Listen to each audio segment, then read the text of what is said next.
Yeah. Do you want to? Do we introduce ourselves or what? Why? We have like our names floating at the bottom. Right. Yeah. Some little floater upper, little Floater upper. one of those little things where it like just like comes into view, where it's like Brian Osborne, nobody, Dustin Neese, somebody. Yeah. Oh man. All right, so it's running, right? Yeah. Okay. So, all right. Hey guys, welcome to the 42-day program. I'm Dustin Neese. and I'm Brian Osborne. And today we're going to talk about the first and most essential aspect of any magical practice for creating something that you want, which is asking yourself the all-important question of what do you want and why do you want it? And being specific about that, right? Yeah. So in a lot of practices, we see that people sort of hedge a little bit on this, right? So they sort of always have that backdoor of, or, for the highest good, or for, whatever I'm supposed to have, or whatever it is. And it's like, you're just leaving it up to something else to decide for you. So to me, that's akin to, in some ways, at least from my perspective anyway, of sort of being a slave or somebody who just would rather have somebody else choose for them what's best for them and not taking ownership of your own life, your own responsibility for that life and choosing what you want. I mean, that's sort of part of that free will idea, is that we get to choose what we want and the ability to go after it. And depending on our ability and our ability to focus and our ability to stay on target, to stay on task, the ability to achieve that goal. So without any backdoors, it's like I'm laser focused on what I want. And I have an extremely good understanding of why I want that. And what do you think are some really good examples of backdoors? Again, I would, not trying to repeat myself, but, I think a lot of times I hear people saying, at the end of, or what I've heard in the past anyway, people saying things like this or something better, or this or for the higher, as long as it's for the higher good, or, all of those things, sort of putting those little caveats, which says to me, I don't trust that I can get this. So instead of me thinking that I've failed when I don't get it, I'm just going to believe that something didn't want me to have it, or something, said, oh, okay, well, we're going to deflect what you want and give, the greater whole what they need. Well, how do you think that knowing what you want and why you want it, or picking, from the myriad things that you could possibly do with your life or your time, selecting something specific that you want, how does that, gel with the idea of when people say like, oh, it's God's plan, or it's the universe's plan, or, how do you view that? From my perspective, God only wants what you want for yourself. Otherwise, there would be no free will. We would be on some kind of idea of predestined, some kind of destiny, or, it's just... Yeah, could you maybe talk more about the idea of destiny within the context of, this practice? I think that, as much as I can, I don't really subscribe to that idea of some kind of predetermined outcome for you in your life. I mean, what would be the point? It's... really, what would be the point? I can't imagine. I think that comes from people thinking that, their representation of God or a supreme being or whatever is somehow has human characteristics. Not that something that is completely balanced, all-knowing, it's everywhere, it's everything, there's nothing that it can't be, which is the same idea as energy, right? So, for something like that to just sort of build dominoes and knock them down, I mean, how boring. I mean, how the hell boring would that be? If you know everything that's going to happen and all of that's just predetermined and you just, what would be the point? I mean, I'm thinking something that's all encompassing doesn't want to do that. I don't know personally, but I'm just saying, I mean, it's not like God called me on the phone and said, yeah, that's kind of a stupid thing to do. So, I mean, kids get, little kids get bored with putting, 7-piece puzzles together. I'm thinking God would get pretty bored with, predetermining every single human or other existence and knowing exactly what they're going to do every moment and predetermining what they're going to do so you have no choice. But then saying that you have free will. What's the purpose? What would be the point? It doesn't make any sense to me. As a person, it doesn't make any sense to me. And in practice, it's not what I see, right? And for you in your own practice, in your own life, you haven't found that you've tried to do things or set goals for yourself that you felt or experienced were like unattainable or going against God's plan, or I wouldn't say that. Like that. I would say that I've had things that I've tried to go for that I didn't quite make, but I would make it very clear that it was because I wasn't focused enough on that goal, that at some point it became less important than it was when I started out. And so I dropped off for something else. And so, I shifted my focus. Not that something outside of me, other than boredom or whatever. Right. There was no entity that said, oh, I'm going to deflect you from this path, because I don't want you to do that. No, I've never had that experience. I've had experiences where, obviously there were obstacles, created by myself or whatever, or aspects of myself that were put in my way to see if I was tenacious enough to go through them and get to my goal. And sometimes I was, sometimes I wasn't, especially in the earlier years, Right. Because sometimes it was just like, oh, hell, this isn't worth it. So it's like, okay, let's back up, scratch, start over again, look at a different aspect of it, maybe put my sights a little lower, see if I can get that. If I can get that, then it'll be a jumping stone, or a springboard into the next thing. Right. But again, those challenges came from you, not from something outside of yourself. I believe that. And you think that for each and every one of us, when we are selecting and going after those, whatever we choose to go for, that when we face the challenges that are inevitably going to arise along the way, that it has nothing to do with, going against your karma or going against what you're meant to do. I just think it's good to just at least touch on these things because they're... and it's a deep well subject, right? Absolutely, and I don't want to go we don't want to get so deep that we could talk for months about this or even years. Yeah, we will come back to it over and over again in different aspects and touch on it from different places. That's the essence of understanding from a teaching standpoint, right? Right. It's like you're touching on things from different angles at different times so that finally there's a culmination of understanding within the person's mind.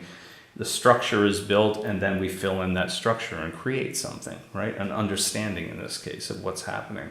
But yeah, we can say, I'll leave it at this. We can say that it's, yes, some chaotic force, we'll use a neutral term, a chaotic force within us that sets up those obstacles, right?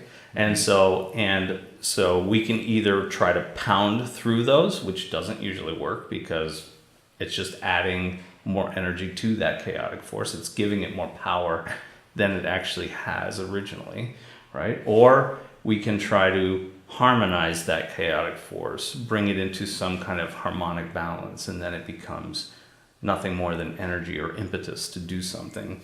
And we use that energy like we would use fat, right? Fat it's a great analogy. Fat for its own sake is ugly and, not really very useful. In fact, it's harmful to us, right? If collects enough in the body and collects enough around the organs, I mean, it can kill you in the end, right? It makes your life miserable. So, but it's also the richest source of energy for the body. So if we can find ways, hence these days, like the newest thing are the, ketotic diets, that help, sort of make the fat in your body more available to the cells for energy. And so, yes, people lose weight, they get healthier, they get stronger, they think more clearly, all of these things by making that fat, in the fat cells more accessible for your other cells to utilize as an energetic force.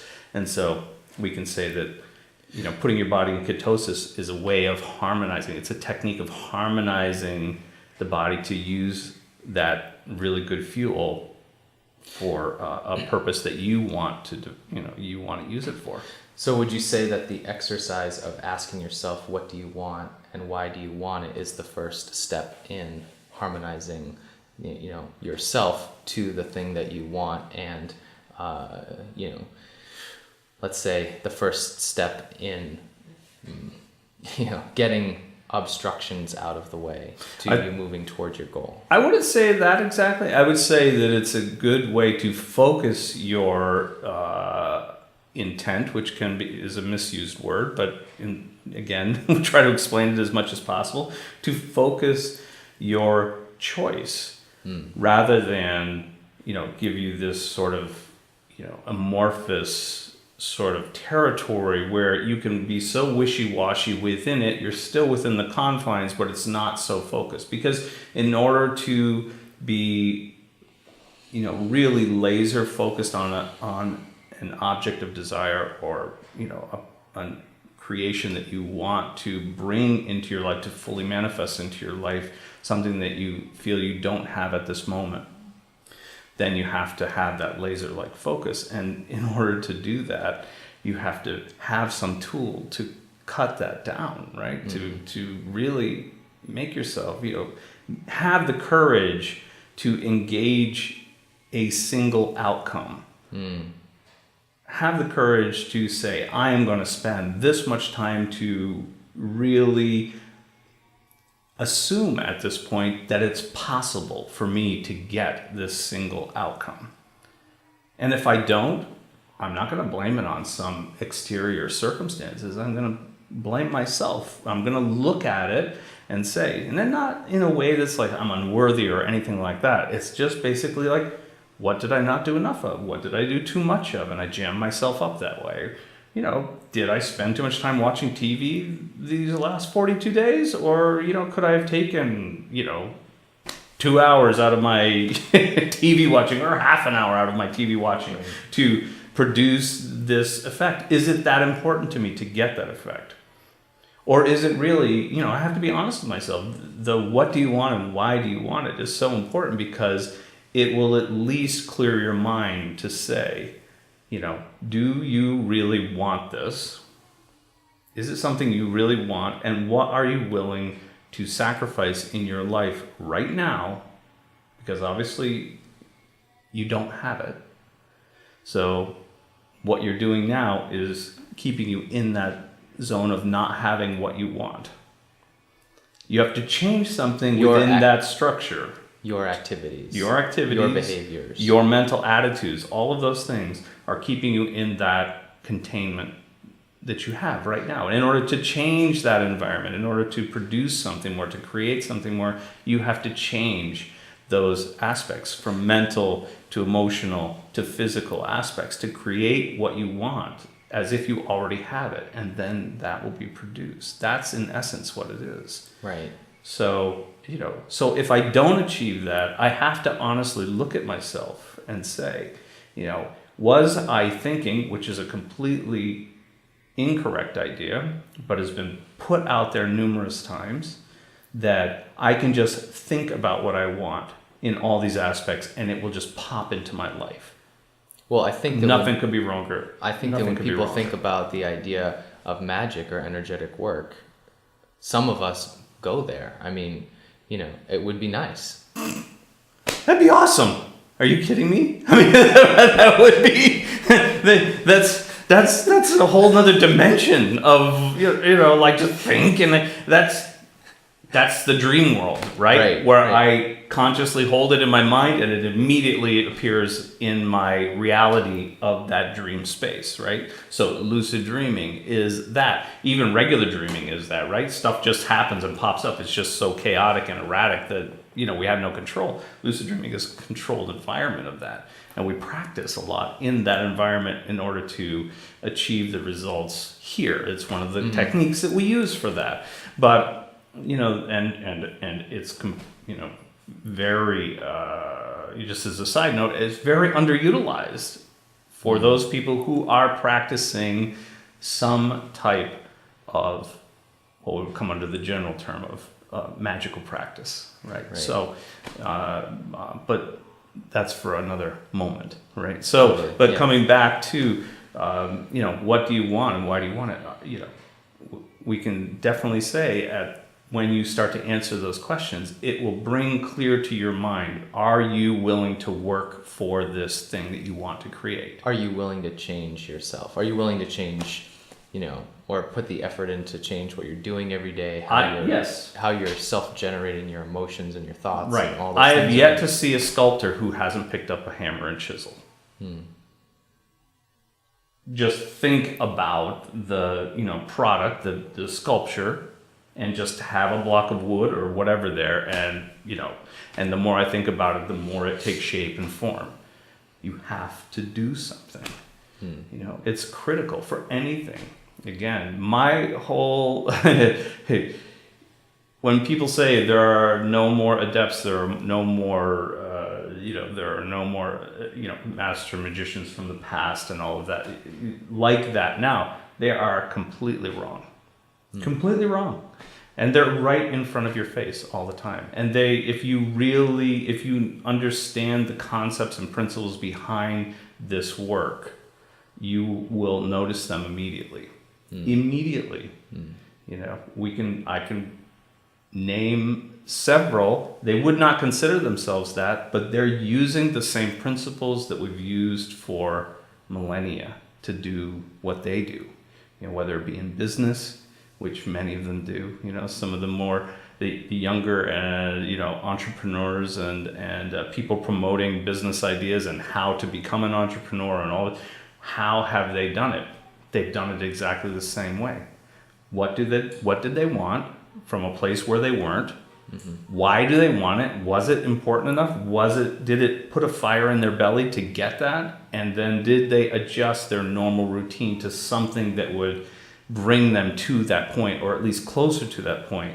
And again, adjusting their path all along the way, little failures, little accomplishments, do more of that, do less of this, and adjusting themselves constantly to get to that point. What is the difference? There is none. There isn't any. If people think that, that's just good business sense, or that's just luck, or whatever, it's like, that's bullshit. That's bullshit. Yeah. That's not. It's putting these practices into use just for a financial purpose. Any magician is using the same fundamental laws and principles of the universe as anybody else who's successful in what they do and their area of expertise. And it's just that, let's say, and for that end result, that's going to be the same, regardless if you classify yourself as, a magical practitioner or not. It's just that we tend to put more, we give more bias to those mental exercises. We give more weight to those because, again, one of the, let's say, definitions of magic is that, that something physical is achieved through, a mental process, but that transition cannot be, shown in a mechanical way by the rules and techniques that we have, by the instruments that we have now. Right. We're getting closer with quantum physics. That's pretty damn close. Really close. Right. I mean, it's just because it's invisible to the naked eye, right? But we can see that these, particles flipping in and out of existence, or basically flipping from particle to wave and wave to particle, depending on what the person observes. So it's their mind that makes it formulate into a particle. And when their observation is taken away from that, it flips back into a wave. So what is actually causing that to happen back and forth? It's the mind of the scientist who's observing it, or the mind of the person who's observing that phenomenon and wanting to see it appear there. By observation alone. So this is just getting very specific about what we want to what we appear. want to achieve. That's right. It's getting very specific and knowing, are you a person who is going to, that wants the change without doing anything? Not going to happen. Not in this method. This is a lot of work. It's just putting the work, there's a lot of work in, in, let's say, a different, we put the majority of the work in a different aspect than We put our focus. in a different aspect than the other, but it doesn't mean that the other is gone. And it It's doesn't not all in our head. and it doesn't mean that it will necessarily take less time than doing it the other way, or less work. No, I mean, that would be the assumption from most people. As soon as they hear the word magic, they think that it's going to be like, I think it and it's there. Right. Maybe if you get to a level where you can believe that, truly believe that, then yeah, And as an ultimate goal, do you think that that's possible? I think it's possible. But We gotta to be able to produce that level of belief is a lot of work. and that level of focus. That level of focus. That's right. There's a lot of stepping stones in between. It takes a lot of work to become an Olympic athlete. Right. There aren't that many out there. Right. Right. So, it's a lot of work and a lot of detail and a lot of focus on specific areas of training, and mental as well as physical, as well as, being able to push through certain things and, be tenacious, be persistent, have a good understanding of everything that you're doing, and having that all come together at a peak moment and producing a gold medal. So this is what it is, that in some ways is magic in itself. When you think of the masses of people that have some, sporting ability, from just kids playing on a soccer field or kicking a ball around to that level of ability, the pyramid gets pretty sharp pretty quick. And there are not many people standing at the point in the whole world. In the whole world, yeah. So, right? Yeah. 7 billion people.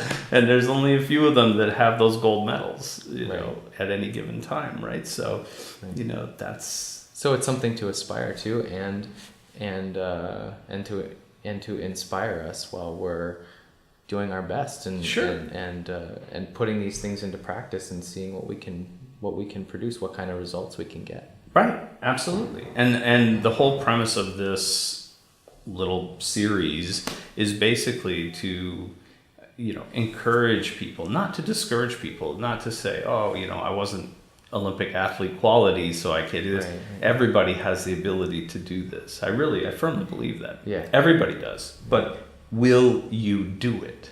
Right. Will you do the work? Do you have the persistence, the tenacity? Do you have the ability to do the work to try to understand what it is that you're doing at each step of the way? And do you have the courage, and I mean this, do you have the courage to entertain the idea that it's possible to produce a result this way? That's right. Because to create something. A lot of people think it, but do you have the courage to really entertain that idea that it's possible? Not just as a fleeting idea, not as a fantasy, not as anything else. Can you really put yourself behind that idea? Because the other side of that, if it doesn't happen, is going to be a boatload of disappointment, right? And people don't want to be disappointed. There's enough of that in the world. There's enough of that in their life probably already. So why do I need to, give myself one more disappointment in this life? that I haven't achieved, that I didn't do, that I did, that I wish I would have, could have, whatever. So, you know, it's like, so it takes courage to be able to put yourself in that place and to do even it. state what you want, to even write out on a piece of paper exactly what you want. It's hard. And because we're doing this sort of cursory, you know, like Yes. in a very superficial level, because you know, Yeah. you've done this exercise for real, and Yes. and it can take you months to do this part, right? The what you want, most people can do that. You know, it's like, oh, what do I want to start with? If I can do anything, I can just do, I'll do this one first, and then I'll do this one next, and I'll do this one next, until they get to the why do you want it. Mm-hmm.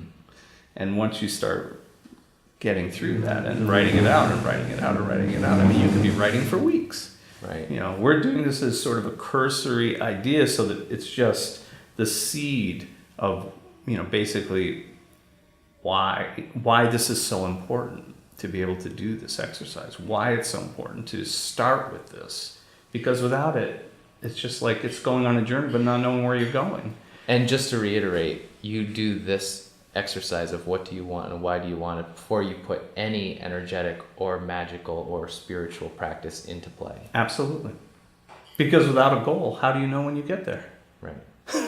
and without some kind of physical result or indicator, you know, How do you know if then you've how do achieved you it? know, and how do you know that you're actually doing what you're, you know, I mean, otherwise it's just entertainment, right? right. And that's okay if you know that's why you're doing it.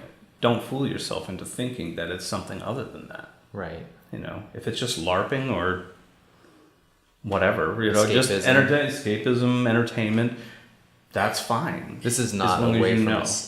to escape No. from the real world. It's actually, it's just the opposite. It's to immerse you Sorry. in the real world. Sorry. It's to Right. immerse you in the real world, the actual world. Remember, the physical world that we occupy from your That body, we perceive. that we can perceive with whatever scientific instruments you want. We know this. We have the scientific calculations to prove it out, right? Compared to the invisible part, the wave part of the energy is over, 99.9999% or something like that is just wave, The invisible. the energetic. That's all. The other 0.00001% is the physical. That's all the matter in the known universe that we know of, by calculation anyway, right? So we're focused on the tiniest percent of everything. I'm thinking if we shift some of that attention to the part that's actually holding all of that up, Might get you some more might results. get a different result. Absolutely. Yeah. That's the premise. So take us through the exercise. I mean, I know we've basically stated it in its simplicity over, several times, but just so we have a place to start and we have something that we can put into practice today on, Right. on day one. Right. What are we going to have everyone do? Right. So you take your journal that we talked about in the intro and just mark down the date, and you're going to make a decision. I would start with some strength, basically, in the 4 umbrella areas. So whether it be your health, your wealth, your relationships, or your, some people say happiness. I would say, your spiritual life, would probably be for me, would be a better overall umbrella. Okay. So, what is your strength? And utilize that strength, because when you start from a place of strength, you succeed. You have a much greater potential to succeed. And so when you succeed in that, it's going to give you confidence, and confidence builds belief. So consistent results produce belief. The more I tie my shoes, the more I believe I can tie my shoes. And, we don't, when you first go to tie your shoes, you're pretty anxious about it. If you can remember back that far, or if you have a child and you see them tie their shoes, it's like, okay, let's try and tie your shoes now. Okay, the bunny ears and wraps around and goes through the hole, and, and it's like they do it and it looks good. And then all of a sudden they take one step and it falls apart, and it's like, oh, so they're Right, a little right. anxious about doing it. No, you do it. No, So what you're saying is, as we go through these 42 days of focusing on producing a result, you're saying you think we should do it in an area where we already feel confident and good about Right. that, right? So Yeah. you shouldn't choose something that you've been struggling with for a long or time. failed many times, or it's really like that's the part that's going to be the tendency for people to want to say, like, here's the place I really need it, this is where I'm going to put my effort. Right. The 42 days of magical practice that we're doing right now is not so that you can produce something that you've been pining away after or suffering because of or whatever. This is something. Right. The point of this is to prove that we can do it this way. Right. So then we can take that momentum and the excitement and the confidence of that and push it into an area where we may not have as much confidence. Right, exactly. So you use that strength and you siphon that strength into an area that maybe isn't as strong and produce an effect. And then that becomes even more momentum, and that gets produced into the next. So we're creating this hypnotic rhythm of basically doing something, applying the same template to it more or less, and then producing an effect. And when we produce that effect, it gives us confidence. It boosts up our belief system that we can do it. And then, why start with something that, you've failed with many times? Your belief is that when I do this, I fail, I don't get it. I'd rather have you start with something that you have a strength in. It's good to start with a strength. We're not in high school or even college where, even though you're in medical school, they make you take English. So much bullshit there. So, the humanities, the whatever, to make you well-rounded. Believe me, I know plenty of people that aren't well-rounded and they went through college. It's like they're not well-rounded, and they never will be. They don't want to be. So what would be? But they're great professionals. So what would be an example of taking a strength and choosing? Because if you're already strong in that area, you're obviously going to say that you don't have as much want in that area. Sure, but you probably, if it's a strength and is it perfect? Is it perfectly the way that you want it? So Okay. if that's not the case, if it is, great, go to the next one. So if your relationship is strong, but you can think of a way that it could be better. Exactly.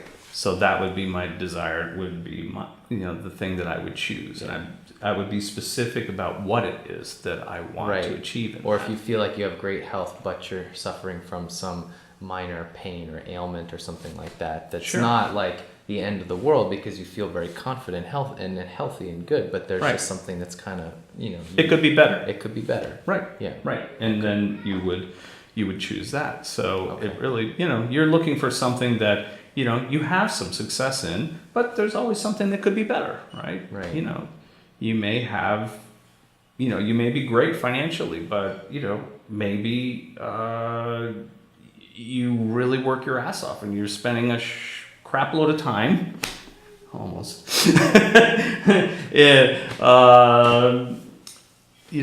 producing that and keeping that going, right? But so maybe a desire would be, how do I keep that financial going, but I can spend less time doing that and more time in areas that I perceive to be something that would be more pleasurable for me. Great. So all of that would be how I would think about it, and then then you go from there. So that's how I would choose first of all. Okay. And again, people can do it any way they want if they really want to start with that. But I really want them to see. I want them to see that doing this. Look, everybody knows if you've done any of these things before, and we're not even talking about spiritual practices or anything like that, but even business how-tos or entrepreneurial practices, they all have this idea of demonstration of power. Showing the people, your accolades or, what you've done and all of this. And, and I think it's for me, I don't really care what other people have done. I care what I do. So I would rather have them I would rather have them have their own demonstration of power using these techniques to show them that they can do this. Because if they can do it with one thing, they can do it with another. Demonstration of your Demonstration of your own power. That's really what I want for them. and what this is. And what this is. That's right. How it works. Without all the trappings, basically. Without all the lineage behind your name and the fancy robes and the funny headdress and the whatever. It's like all of the things that people think about with, any kind of, I don't even want to call it quasi-religious. I just want to, it is a magical practice. It's a way of thinking. It's a way of being in the world. Whether you're a Wiccan, a pagan, whatever, blah, blah, blah, blah, blah, blah, blah. It doesn't really matter. It doesn't matter. It doesn't matter if you belong, shaman. It doesn't matter if you belong to a specific giant religion or not, or, a part of one of them, even a monastic part or anything. If you follow any of those things, it doesn't matter. It's a mindset. It's how you do things. These things will fit into whatever it is that you're doing. And I don't want to make a big point out of it, but I do just want to mention that, all of the things that we're going to be doing blend seamlessly with any of those. Absolutely. You just pull out the part that, we say, and you plug in the part that you're already doing, in the context of that, or your method of that thing, and that's it. It's the principle. That's all we're teaching is, the basic principle of how to do this in a short period of time. And I think to create anything that you want in 42 days is a pretty effective method. Right. So the first thing to do today after watching this video or whenever you find the time is think about what you want and put it in your journal. Write it down, what you want. And that's think carefully about it. Some people will get it right away. Some people won't. But some people have to think about it for a while. It's like you've got to make a decision, right? And so a lot of times if people are given infinite choices, the decision gets harder and harder, right? So, but pick something. Make that your first decisive moment. And know that it's not the only... I think for myself at least, sometimes when I've been thinking about what do I want, the difficulty in choosing something is, it's like not holding in mind that you can do it again. Right. It's like there's a time for everything. You don't have to focus on everything at once, and in fact you'll get more results if you can just just pick one thing. You don't go to the grocery store once in your life. Certainly not. Or you're not around for very long. Or you're really good at catching things in the woods. And That's right. That's right. Sticks and twigs are your main diet. Yeah, so there you go. Not fun. You're right. Not for me. Not for me. Right. So yeah. Cool. So that's it. I hope.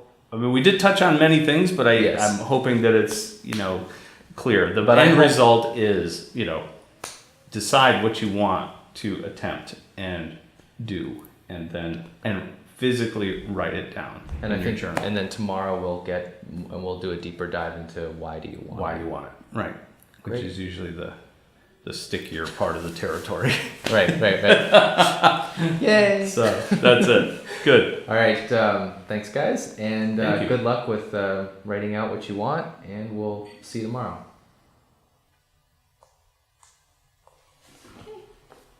Dude. Awesome. On a roll. That's great. Yeah. Yeah. Yeah. Yeah.